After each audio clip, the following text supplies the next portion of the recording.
Good evening, everyone. Thank you for joining in. I'm Rashmi and today's moderator of the session. First of all, I would like to welcome you all today to our 8th Thought Leadership webinar, greytHR Meets. And the topic for today is preparing for global recession, managing crisis, and building a resilient workforce.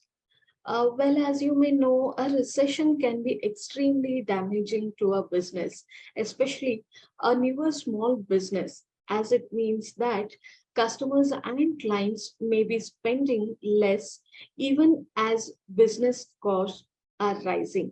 According to the Center of Economics and Business Research, CEBR, a global recession will start in 2023.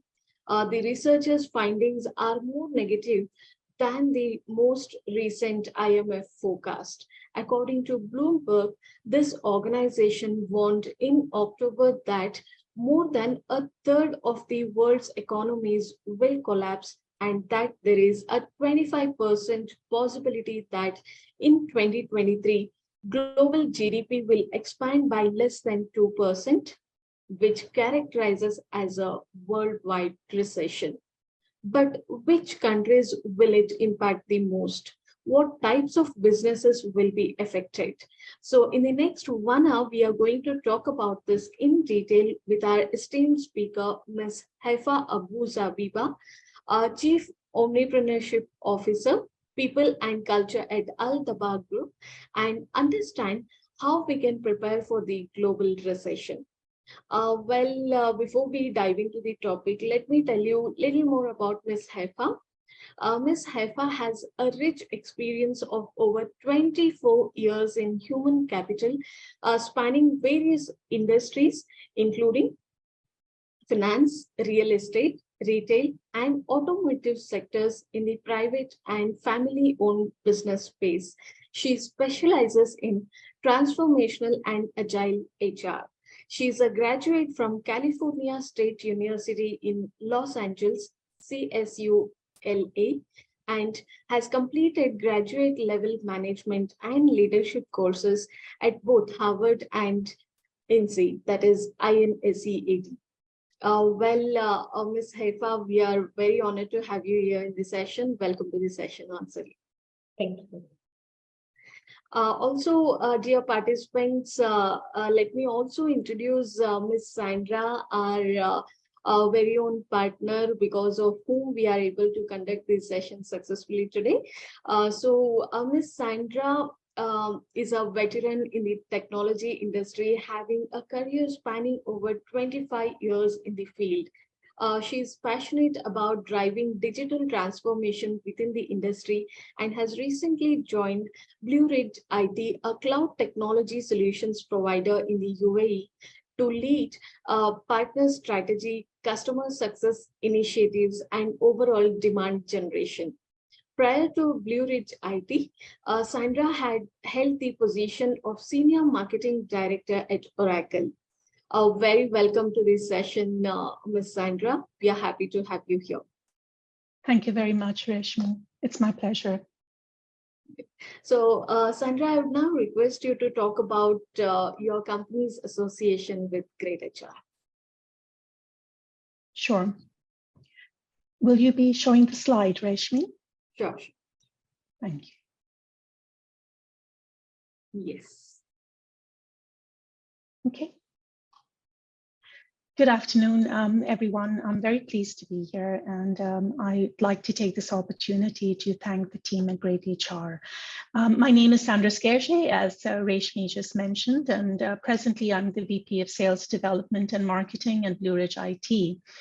We are a partner of greytHR here in the Middle East, and let me tell you a little bit more about what we do at Blue Ridge IT. So can we move the slide, please, Rashmi?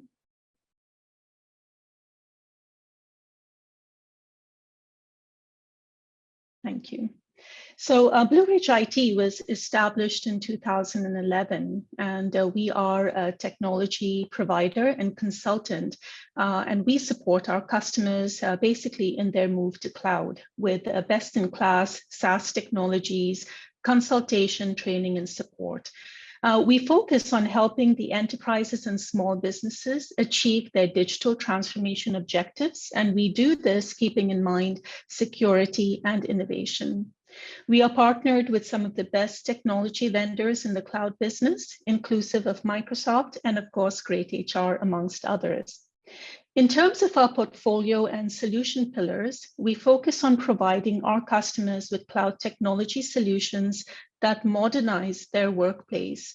And this also includes solutions around cloud infrastructure and security, business applications and development, which is where we focus on HR management and payroll solutions like greytHR.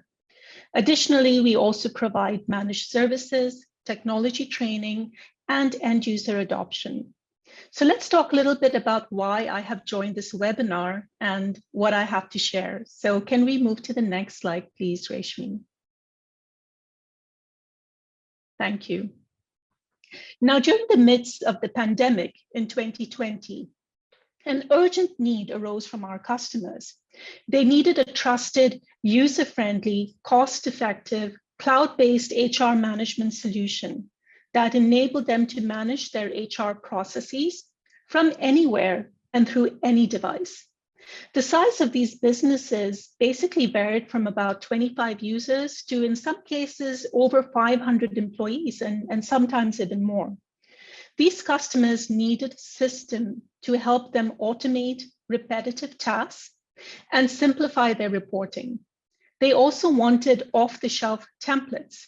And more importantly, they needed a system that required little to almost no customization to comply with the statutory local UAE and GCC employee laws. So what is it that we did? Can we move on to the next slide, please, Reshmi?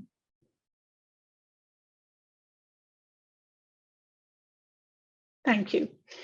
So upon scoping out our customers' requirements, we determined that our customers needed first a central and secure repository of employee information, including asset tracking and documents management. Our customers wanted to save time and increase productivity with pre-built-in best-in-class templates and the automation of employee communications as well. Secondly, our customers needed a reliable system outside of the Excel worksheets that they had become so accustomed to using. And they needed to accurately manage and disperse payroll and minimize the risk of error that they faced with manual processes such as the use of Excel worksheets. Third, they required a leave and attendance management system with accurate tracking and reporting. And finally, they wanted to provide the flexibility for their employees to access the information that was most important to them, such as payroll, leave applications, and 24/7 support from any device at any time. Upon our review, we found greytHR to be the solution that best met the needs of our customers. As of date, we have deployed greytHR to customers in the GCC across various industries and company sizes, including healthcare, construction and real estate, facilities management, retail, and professional services. Additionally, security is key for employee self-service. And we are presently advising our customers of greytHR's new device detect solution, which requires employees to seek authorization before logging in from any new device, thereby preventing unauthorized access. In conclusion, I'm really happy to report that not only do we as Blue Ridge IT partner with greytHR and position the solution to our customers, but we believe in it so much that we ourselves use the solution within our environment to manage our HR requirements. With that, I conclude my presentation and I hand it back to our hosts at greytHR and to you, Reshmi. Thank you, Ms. Sandra. Thanks for the wonderful presentation. And our dear participants, on this note, we are now heading towards the first round of our session, that is discussion with our today's expert, Ms. Hayfa. Ms. Hayfa, let's start with basics. So my very first question to you is, what are the kind of challenges that organizations are facing and the strategies that they should implement to overcome them? Thank you for having me. So basically, as you shared in the beginning, companies right now face a paradox where on the one hand, they are expected to continue with all their people projects in terms of colleague experience and engaging employees and trying to have programs like well-being. And at the same time, they're under a lot of pressure to push through cost optimization initiatives as well. And this is due, of course, to the higher interest rates that came, which resulted in lower ROI on new investments, and companies now, especially the CFOs in companies, they're demanding more profits and more cash flow as well. And so it puts all the HR initiatives on, under the radar. And then there's also the difficult talent market. So it's becoming harder and harder to find talent, especially to new jobs that are emerging due to digitalization and innovation. And so if you find that, employees right now also, they have greater expectations of companies in terms of they want more flexibility, they want more focus on well-being. So this results in and also they want more growth. And so this results in a lot of pressure on companies where HR right now gets to focus on a lot of these issues. So for example, you have a lot of things that will need to be redefined in HR, such as jobs and careers are being redefined because a lot of companies, they're converging into different industries. For example, the automotive industry, they're becoming mobility businesses, and you have also companies right now, they're becoming very serious about skills. So skills becomes a very important topic here. As I mentioned earlier, colleague experience or employee experience is being put to the test right now because of the pressure to cost optimize. And then a lot of things need to be revisited, like rewards. Programs need to be focused on, such as well-being. And I'll be talking a little bit more about those. But one of the key changes is the learning, which right now is focusing more on growth rather than just learning for the sake of learning. And so it also puts more pressure on organizations to revisit how we do work in human resources. Wonderful. Yes, so while we continue our discussion, as we all agree, Hayfa, that employees are the strongest and most important pillars of any organization. So in difficult times, what can be done to improve the experience, the employee experience? Can you please throw some light on this? Yeah, that's of course a very important question. So the answer that I think would be ideal is that it should be similar, whether there's difficult times or regular times. We should really take care of our employees and offer a lot of care as an organization, and ensure that they feel supported, they feel like they belong, and that wherever there's pressures, that the organization steps in and tries to resolve those issues. So, for example, there's two categories. In difficult times, of course, there's more focus and more pressure to do that. And so there's two categories. One is monetary, and the other one is non-monetary. And so, in terms of non-monetary, flexibility becomes a really easy win for organizations. So for example, we saw in the pandemic that there was a lot of flexibility in terms of working from home in order to enable parents or caregivers to be able to manage their children or their parents if they need to be at home during the pandemic. And also it's a quick win because usually there's not a lot of cost involved in this one. So it's for organizations, flexibility becomes the first go-to. The second one is investing more in employee engagement.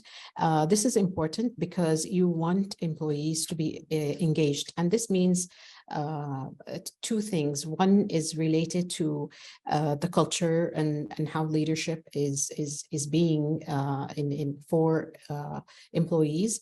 And the second part is the job requirements. So usually jobs, once people do them for a long time, they need to be redesigned. And also, now you find, for example, due to the high turnover, a lot of employees end up doing a lot of new jobs because people leave.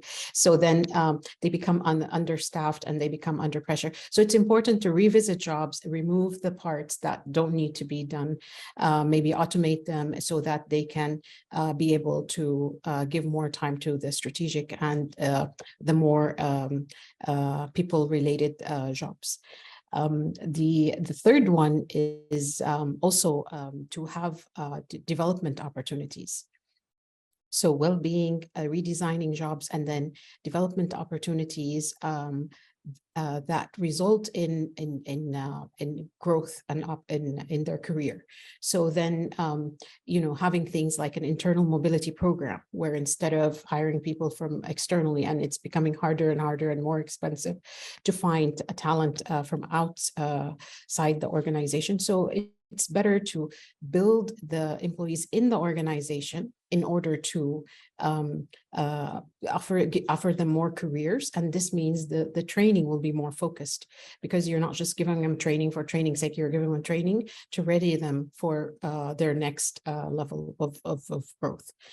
Now, in terms of monetary, there's three parts in monetary. The first one is the base pay. And so companies can benchmark their salaries against the market and see where they're paying their people. And this way it's a more objective conversation, because everyone wants an increase, and then it comes to leaders, and leaders are thinking, oh, I'm not sure, are my people underpaid, are they overpaid? Let's conduct a benchmarking exercise. And so it's important to do things like that. It's a minor investment, but the return on it is that, when you are making these decisions for promotion or for salary increments, at the end of the year or beginning of the year, that they are based on objective data. So if someone does not get an increase, they understand why. If they're above market, and let's say as a company, you're positioning yourself at market, then you can help lower or optimize the cost a little bit by focusing on your employees who are maybe below market and making sure that they get the increases. And then the ones above market can get less of an increase, or maybe wait until the situation gets better in the economy. Also, there's, of course, the short-term and long-term incentives. So variable pay becomes something that you can boost based on performance of individuals. And so this one, you can help in doing that, and making sure that you're linking it to performance and retention as well. So with long-term incentive, it could be the retention, or it could be performance, or both. And so you need to pick the vehicles that will help you to reach that end. And then, of course, there's non-cash benefits like well-being programs, incentives for health and well-being, having a holistic well-being program that covers not just the physical and health side, but also mental and social aspects as well, and community. And this will help you get a more well-rounded way to ensure that the employees have a exceptional experience in your company. Thank you, Hayfa. I think that's the brilliant way to look at it. Thanks for the elaborative answer on this. Also, Hayfa, you brought up one of this excellent point, that is in terms of non-monetary, that is the upskilling of the employees, the learning and training opportunities for the employees. I would like to bit focus on that. We all know that pandemic has taught us a lot of things, and one of the most important is that there should be a culture of constant learning and development in any organization. According to you, what types of L&D strategies organizations should implement to upskill their workforce so that they not only survive the recession but also thrive afterwards? Yes, this is a very important question. And honestly, I think out of all the questions, this is the most important takeaway. Because the way L&D function is transforming. Because, I mean, we're used to people historically over the last 10 years or 15 years or so, that they go in trainings, 5-day trainings, 2-day trainings. Now there's even shorter trainings, half day for a few days. The challenge with this is that people attend the training and then they come back and then they're like, okay, what's next for me? And the conversation does not finish, basically. So it's an incomplete discussion. Attend all these trainings, but then what? Now companies are under pressure because it's skills become to companies very important. The CEOs and the executives in the companies, they're very interested in knowing what skills do their people have in the company, what skills do they have, what skills they don't have. And the reason for that is because they're moving into and converging and emerging in different industries. So you have your retail industry having more of a pharmaceutical healthcare retail as part of the retail, which traditionally it was separate. You have your automotive. Before it was normal cars. Now you have EV car, electric vehicles, and companies are trying to make this happen. So you have skills that you're looking for that are not there traditionally in the company. So you need to build them or buy them. Buying them, usually it's new things, so it's not even in the market yet in a lot of times, and if it is, it's going to be super expensive. So the idea is to turn inward in your own organization and create a sort of new equation where these are the skills, the cluster of skills that are needed to go to the next level, to be ready for the next job, for the next area that is not necessarily in your function. It could be adjacent skills, so skills that are related to your area, but maybe it's a different function. So then what you have is you build this sort of discussion where L&D is not just thinking about training, they're also thinking about growth. So the idea is, how do you grow people so that they're ready for the next step, for the next job, for the next industry, and then have the technology that supports that. So now you have a lot of LMS program platforms that are out there in the market. And the idea is to pick something that focuses on skills. And then, of course, we have the AI thing combined now. So what you need is to link it up with a mobility program. So then people attend the training, they add the new skills they learned, and now they're eligible for new roles. The AI comes into this marketplace. It does two things. It recommends to the employees what roles now they're eligible for, or what skills they need to be in the role that they want. For example, they put their preferences and then it recommends. And also from the organization perspective, you have you have vacancies or new jobs that are being added in the company or needed in the company to deliver the strategy. And so these jobs, whether HR is looking at them or leaders, they will recommend the talent that have those skills.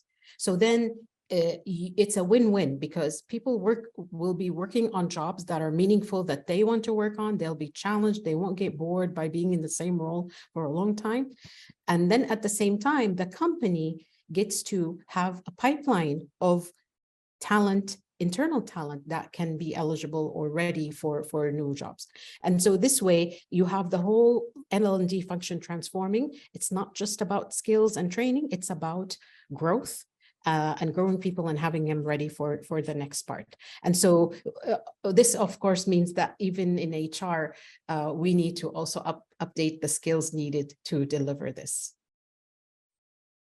Absolutely, absolutely, Ms. Hayfa. I think you brought a very valid, insightful thoughts here. So thank you so much for sharing them with us. In the meantime, dear participants, while we continue with our discussion, I would request you to put across your questions in the Q&A option of the Zoom control panel. We will be taking them up soon in few more minutes. All right. So Ms. Hayfa, coming back to the point, you also mentioned the role the technology plays now, right? So I'll just take it a step further and would like to bring in some angle to it, that is the data analytics part. So we have seen that data analytics is having a significant impact on HR functions in the recent years. So do you think data analytics can help us in preparing for a recession? If yes, could you please elaborate that? I mean, yes, absolutely. It will help. Data analytics, it will help. And I think the way that we usually, or many organizations focus on data, there's different levels of maturity.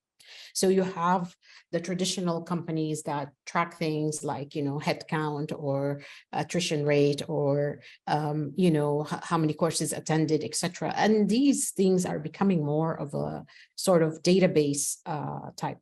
But now more and more, it's more about taking all of this data and then combining it with the AI to create talent intelligence. And then here's where the conversation, as I mentioned earlier, in the training is a really good way of putting that. It can also help in customizing employee experience. If we look at employee experience, this is the focus. It's a really important way to retain talent in the organization. And the idea is if you want to retain talent, you need to customize, because how are we going to do a competitive advantage as a company if we want to retain the talent? There's companies, competitors are offering, they're going to be trying to poach the talent that we have in our companies, So the idea is, how can we retain them anyway?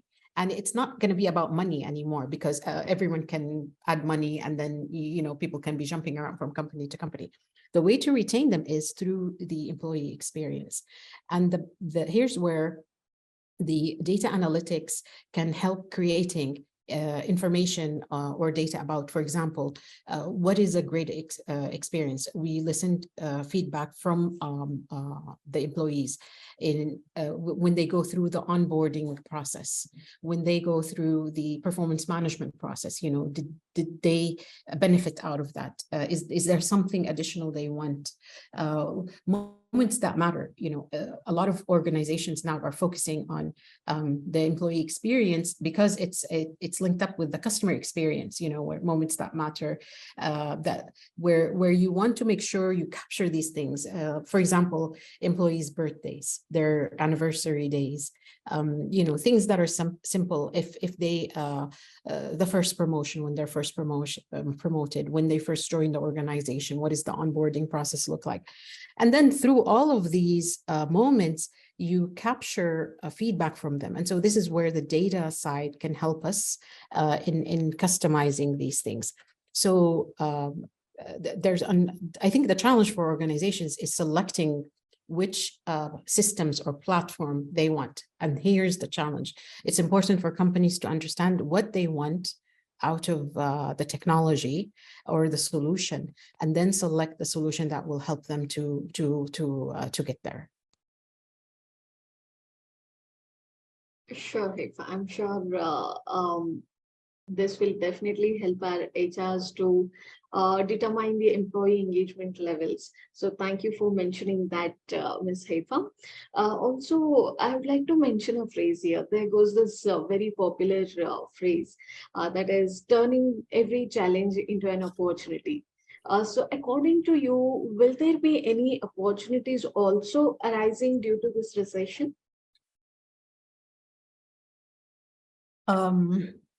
Yes, so basically, there's always opportunities amidst difficulties and challenges. The recession is no different, because I mean, during the recession, yes, you do have to have cost optimizations, you know, and relook at the cost and make difficult decisions, and delay some initiatives and keep some initiatives. However, there are some things that there's opportunities for. For example, during, because it's the same for everybody, right? All companies are going through the same thing. It's not just one company. So you have fewer business spending, for example, on customer acquisitions. Which means that the expensive advertising will be discounted. So then companies can actually take the opportunity during a recession to acquire new customers by leveraging the less expensive advertising. And so this is one thing that can be added. Also, suppliers from raw materials to technology, they will offer a lot of discounts in order to keep the cash flow coming. And so also companies can help accelerate their digitalization or their partnership with their suppliers in order to gain things that maybe would have cost more if it was not a recession. So I think it's about looking at this. And of course, there's the idea for operational efficiency. I mean, everyone knows that it's the first thing they focus on. So it's important to use that, leverage technology where possible to create more efficiencies. Also, as we saw during the pandemic, there was a lot of changes in consumer behavior. So a lot of companies, they went more digital, and they try to leverage that opportunity. So it's important to look at opportunities from this. The key is to also involve the employees in brainstorming what those opportunities are, because they will be more in touch with the customer, closer to the customer. They will have a lot of feedback to add. So it's important to also include the employees in the brainstorming. Sure, Haifa. I couldn't agree more with you. Thanks for sharing your valuable insights here. With this, I'll just move on to our next question. So can you please enlighten us on what roles and responsibilities will the leadership have to undertake to build a resilient workforce?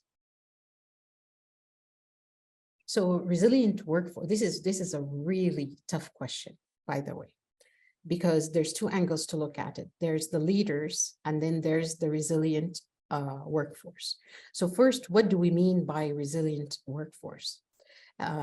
There's two parts in here. One is the sort of workforce health, and it's not just about their personal health, but also the health of the relationships that they have with the customers, the colleagues, leadership, etc. And then also there is the healthy work environment as well. You know, that is the responsiveness, the development opportunity that we mentioned earlier, the inclusion, the innovation. So this is important, you know, to have the workforce health as part of it, but it needs to be combined with performance as well. So this is where the leadership comes in. If we think about what leaders need to do differently, it's first of all, they need to think with more empathy with the employees. You know, think of them as a stakeholder, as a customer, rather than just look at employees as, you know, machines. So we know we're all human beings. So the idea is to think with empathy. Second, it's to try to ensure that the things I mentioned are there. You know, is the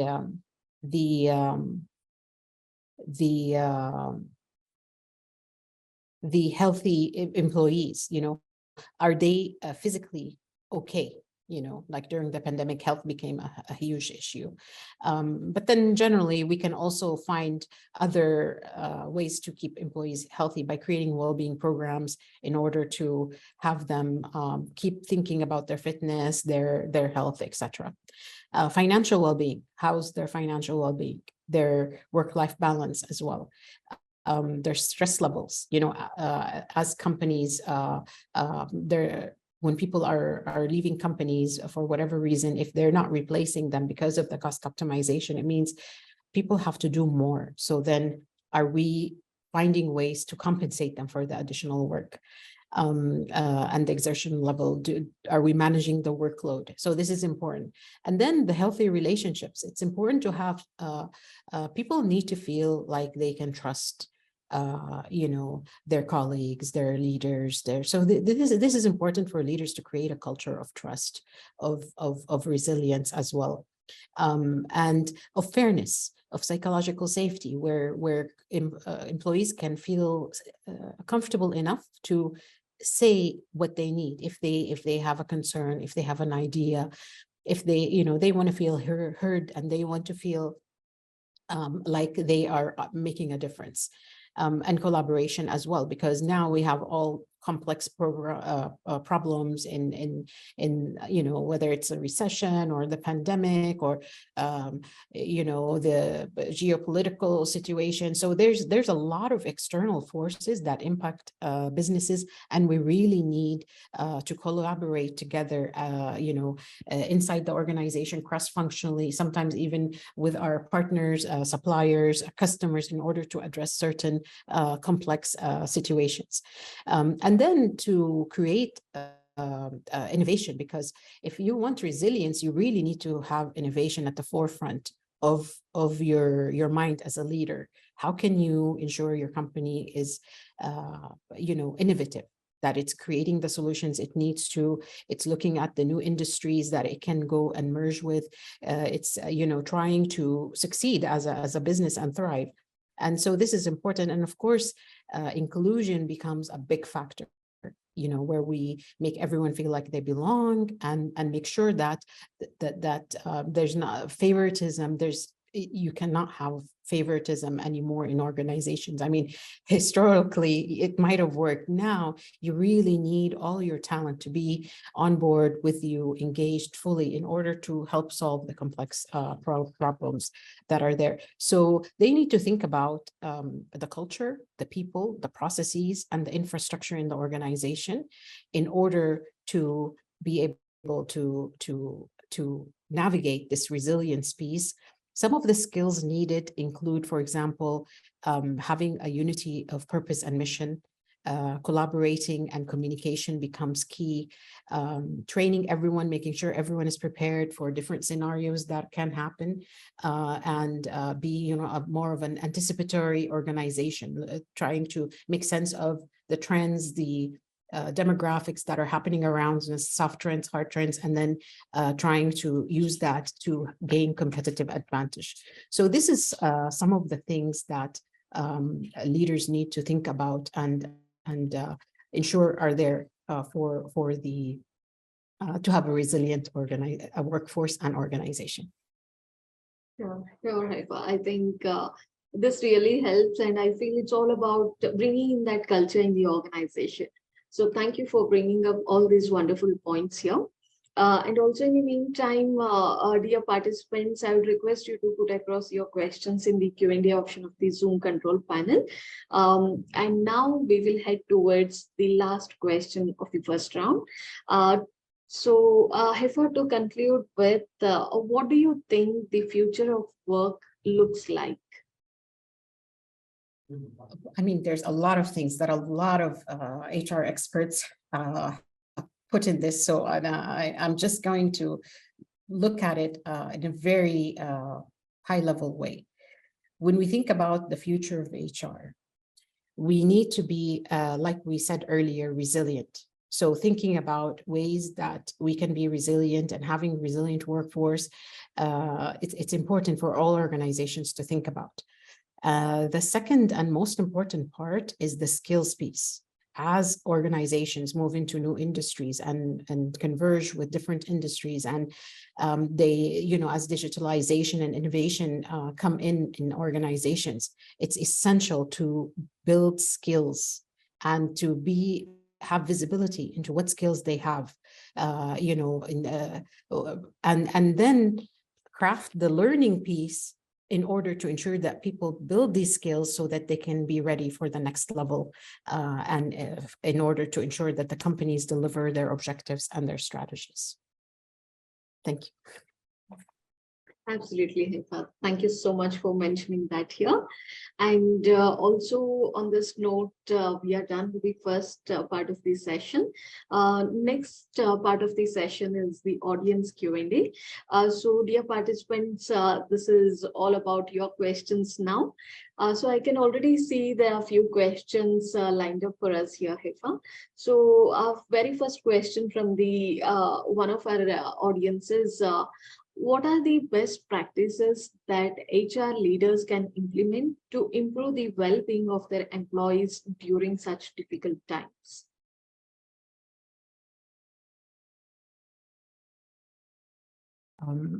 This is for me?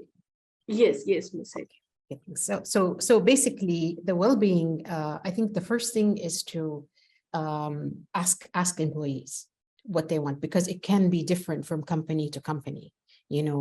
Depending on the location, if it's the region, the country, the industry.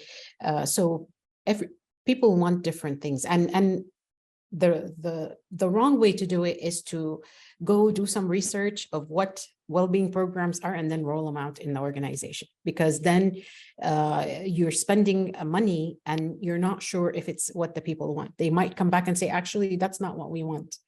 So it's important first to survey and ask the employees what is important to them, what matters to them. Is it fitness programs? Is it mental well-being? Is it social? A lot of times, employees want ways that they can come together where it's not work. They want to have fun together rather than just it's always being about work. And so maybe they want some social programs, and then you can decide, okay, what the social programs are. So I think the key thing here is to ask them and then create the programs that is related to them. Sure, Ms. Hayfa. I think many answers to our questions lie within the questions itself. So thank you so much for bringing in that point here. Also, I'll just move to the next question. One of our attendees would like to know, I think we have already discussed about this, but if you could just elaborate, that would be helpful. It's about resilient workforce again. So the question is, according to you, what are the 5 key elements of a resilient workforce? Okay, so basically, again, there's a lot of things.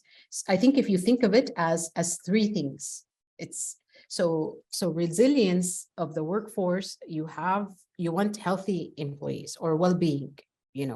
So you think about well-being in all of its elements, whether it's financial, social, health-wise. So you have your employee well-being. And then the second part of a resilient workforce has to do with healthy relationships between colleagues, between employees and leaders. So trust becomes an important thing.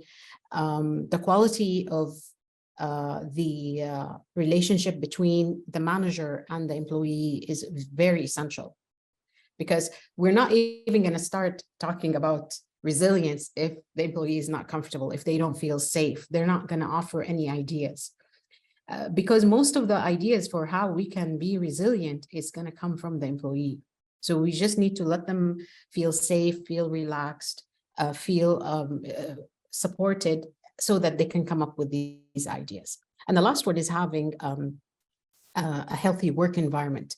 that is based on innovation, that is based on inclusion, responsiveness. So if, for example, if the company takes a survey, but then, and they do focus groups, but then they don't implement the actions that the employees requested, then that is not responsiveness. So it's important to factor those in. If we're going to ask them, we're going to survey them, let's also be responsive to the items they bring.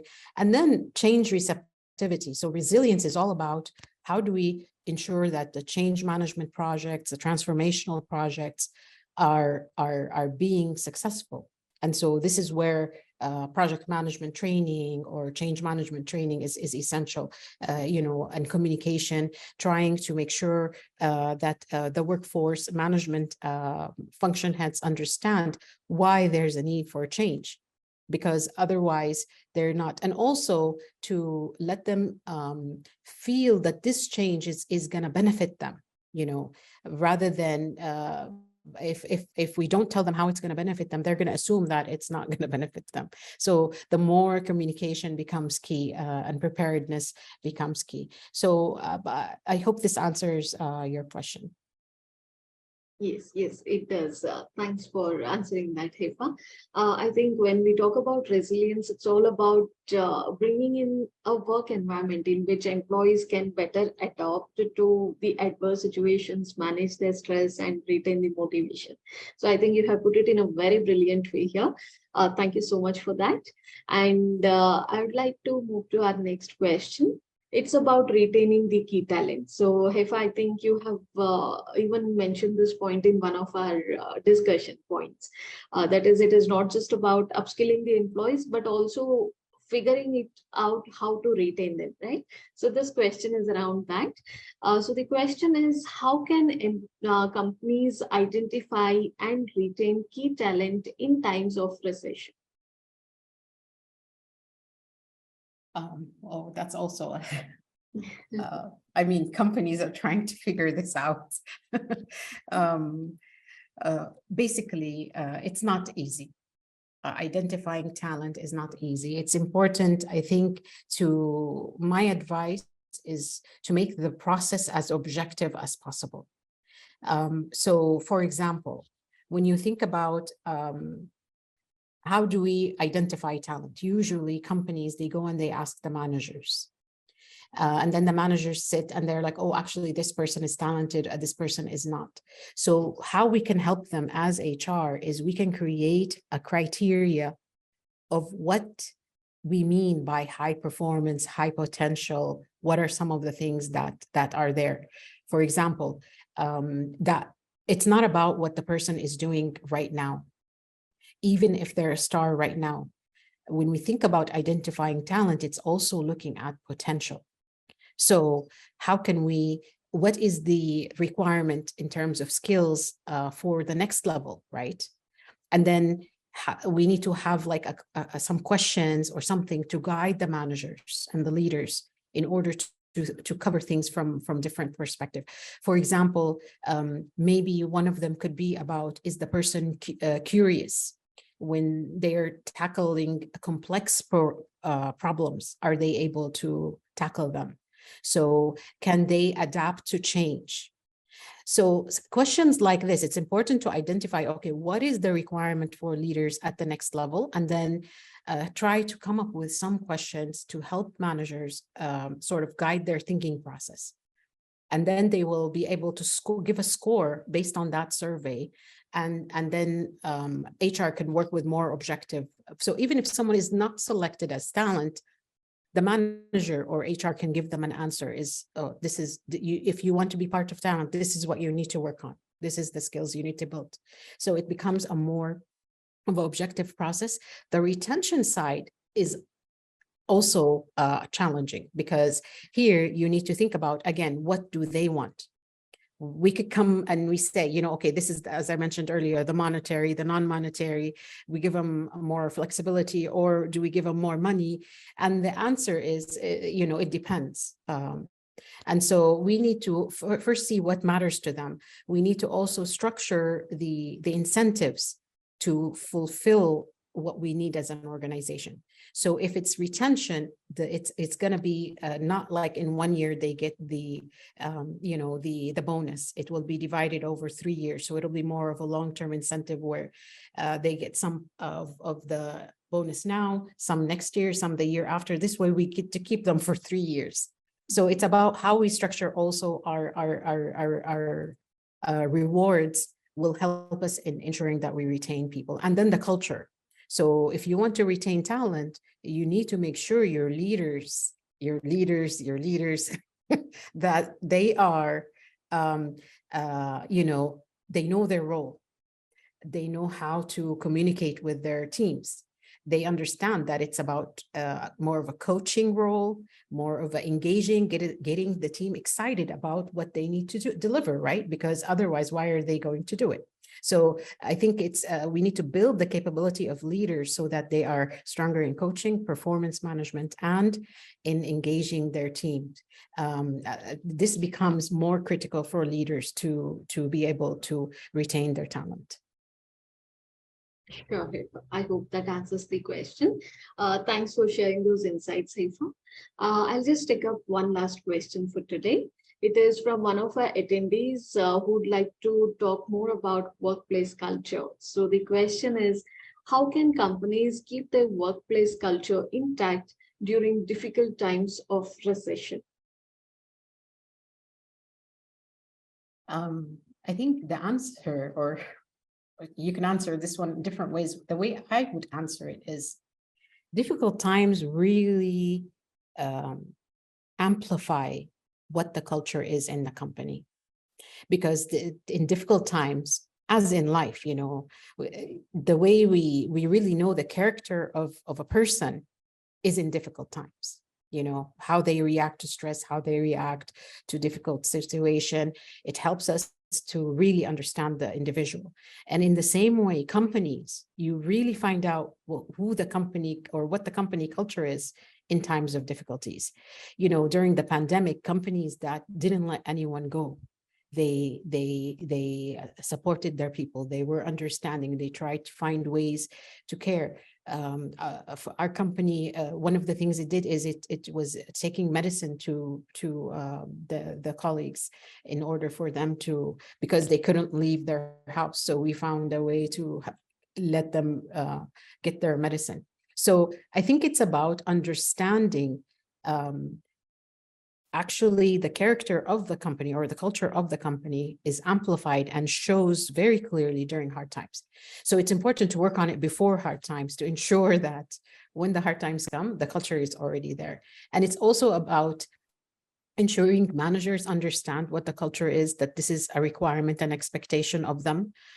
From top management need to be very clear to middle management and to executives and leaders that this is the way the culture needs to be. They need to include it part of their onboarding process, a part of their promotion process. So when they're considering promoting leaders or promoting individuals, they want to make sure that they actually have the values that are needed. And even it starts, of course, in hiring, in part of when you're selecting people to hire. So first of all, be clear what that culture is, what the values are, and then make sure that it is institutionalized in all the HR processes. And then people who do not live the culture, also the company needs to have the tough decision and remove people who are not living the culture, even if they're high performers. And I think this is the one that will really hone in the message that, this is the culture we want as a company. And if the person is not living it, even if they're high performer, then the decision will be made to release that person. Sure, Hayfa. Thanks for answering that. I'm sure this has definitely answered the question. So I think, dear participants, on this note, we are coming to end of this session. But before that, if you have any more questions pending, do not worry, we will get back to you on the same. And once again, thank you, Ms. Hayfa, for this session. You have certainly given us a lot of great insights on how organizations can prepare for the global recession. Also, thank you, Ms. Sandra, for being our partner for this webinar. And of course, thanks to all the participants who has joined us today to make it more successful. If you have any more questions, please write back to us on the mail ID that you can see on the screen. That is yasir.arafat@greytip.com. And we will definitely get back to you. So on this note, I'm going to end the session now. And we will see you again with another interesting topic. Till then, have a great time. Stay safe. Thank you.